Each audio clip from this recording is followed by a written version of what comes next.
Hi விவஸ், நேற்று Vaikunta ஏகாதசிக்கு morning breakfast மட்டும் முடிச்சுட்டு அப்படியே வந்து கோயில் கிளம்பிட்டோம்.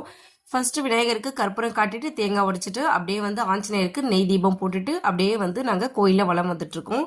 கோயிலுக்கு மூலவரை பார்க்கறதுக்கு முன்னாடி வந்து ஒரு குளம் இருக்கும். அந்த குளத்தை சுற்றி வந்தால் தான் வந்து மூலவரை வந்து தரிசிக்க முடியும்.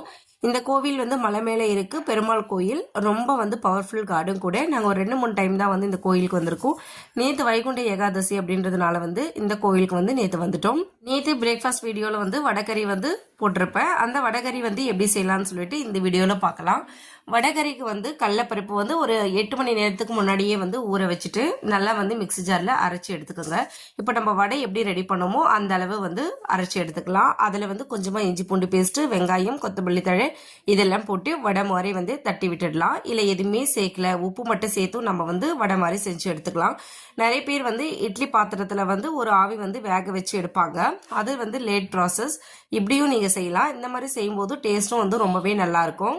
எண்ணெய் ஊற்றிட்டு பட்டை, லவங்கம், கிராம்பு, ஏலக்காய், அன்னாசிப்பூ, பிரியாணி இலை இது எல்லாமே வந்து சேர்த்துருங்க. ஒரு 1/2 டேபிள் ஸ்பூன் சோம்பு தான் வந்து இதுக்கு ஃப்ளேவரை கொடுக்கும். டேஸ்ட்டும் வந்து ரொம்ப நல்லாயிருக்கும். கொஞ்சமாக கொத்தமல்லி தழை, ஒரு 3 பச்சை மிளகா போல் கட் பண்ணி சேர்த்துருக்கேன். 2-3 வெங்காயம் சேர்த்துடலாம். 2 தக்காளி பழம். இது எல்லாமே வந்து நல்லா வதங்கி வரணும். தேவையான அளவு உப்பு சேர்த்துடலாம். ஏற்கனவே வடையிலும் வந்து நம்ம உப்பு சேர்த்துருக்கோம். அதனால வந்து உப்பு சேர்க்கும் போது பார்த்து சேர்த்துடணும். இப்போ வந்து உப்பு சேர்த்துட்டு நல்லா வந்து ஒரு 5 நிமிஷம் நல்லா குக் ஆகி வரட்டும். இந்த பக்கம் பாருங்க, வடை வந்து நல்லா வெந்து வந்துடுச்சு.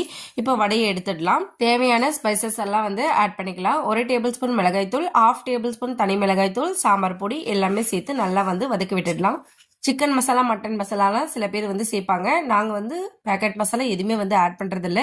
இந்த நம்ம வீட்டில் இருக்கக்கூடிய மிளகாய் தூளே வந்து போதும். இப்போ தேவையான அளவு தண்ணி சேர்த்து நல்லா வந்து ஒரு 10 நிமிஷம் வந்து ஹை ஃப்ளேமில் வச்சு கொதிக்க வைக்கலாம். வடையை வந்து நல்லா இந்த மாதிரி உதிரியாக வந்து பண்ணி எடுத்துக்கலாம். எந்த அளவு நல்லா உதிரியாக பண்ண முடியுமோ அந்த அளவு வந்து பண்ணிக்கோங்க. வடை வந்து நல்லா கிறிஸ்பியாக இருக்கணும் அப்படின்னு சொல்லிட்டு அவசியம் இல்லை. ஓரளவு வெந்து வந்தால் போதும். மசாலா எல்லாம் நல்லா கொதிச்சு வந்ததுக்கு அப்புறமா உதிரியாக பண்ணி வச்சிருக்கிற இந்த வடையை வந்து இதோட சேர்த்துடலாம். சேர்த்துட்டு ஒரு 10-15 நிமிஷம் நல்லா ஹை ஃப்ளேமில் வச்சு கொதிக்க வைக்கணும். ஹை ஃப்ளேமில் வச்சு கொதிக்க வைக்கும் போது இந்த மசாலாவும் இந்த வடையும் வந்து எல்லாம் நல்லா மிக்ஸ் ஆகி வரணும். எல்லா மசாலாவும் இந்த வடையில வந்து இறங்கிடும். இது மாதிரி வந்து ஒரு 10 நிமிஷம் வந்து ஹை ஃப்ளேமில் கொதிக்க வச்சு இறக்கணும்னா இந்த வடகறி வந்து ரெடி ஆகிடும். ரொம்ப டேஸ்டியாக இருக்கும். நீங்களும் வந்து ட்ரை பண்ணி பாருங்க. தோசை, சப்பாத்தி, பூரி எல்லாத்துக்குமே வந்து இந்த காம்பினேஷன் வந்து ரொம்ப நல்லா இருக்கும். ஒரு 10 நிமிஷத்துலேயே வந்து இந்த வடகறியை வந்து செஞ்சு முடிச்சிடலாம். நீங்களும் இதே மாதிரி ட்ரை பண்ணி பார்த்துட்டு எப்படி இருக்குன்னு சொல்லிட்டு கமெண்ட் பண்ணுங்க. தேங்க்யூ.